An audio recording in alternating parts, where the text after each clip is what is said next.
இந்த கழுத்தை நெரிக்கிற மாதிரி பிரச்சனைன்னு நம்ம சொல்றோம் பாருங்க.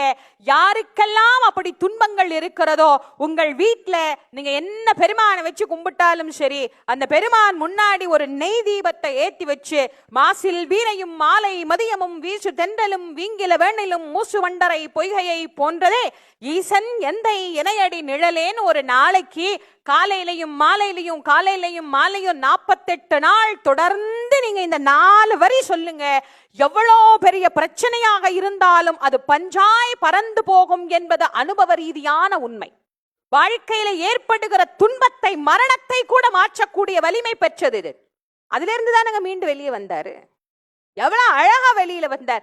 அப்பர் அனுபவித்த கொடுமைகள் கொஞ்சம் நஞ்சம் கிடையாது. கல்ல கட்டி கடல்ல போட்டது, சுண்ணாம நீற்றறையில போட்டது, யானையை விட்டு மிதிக்க சொன்னது, எவ்வளவு கொடுமை இருக்கோ அவ்வளவு பண்ணார். அத்தனையிலேயும் இறைவன் அவரை காப்பாற்றி தந்தார். அத்தனையிலேயும் அவர் காப்பாற்றப்பட்டார். உள்ளம் முருகி கண்ணீர் பெருகி ஒவ்வொரு இடத்திலையும் பெருமாள். நீங்க அப்பர் பதிகங்கள் எல்லாம் பாத்தீங்கன்னா எல்லாம் துன்பத்தினுடைய எல்லையில் இருந்து ஒவ்வொரு நாளும் அதிலிருந்து விடுபட உருகி உருகி உருகி உருகி இறைவனை பணிந்து பாடிய பதிகங்கள்.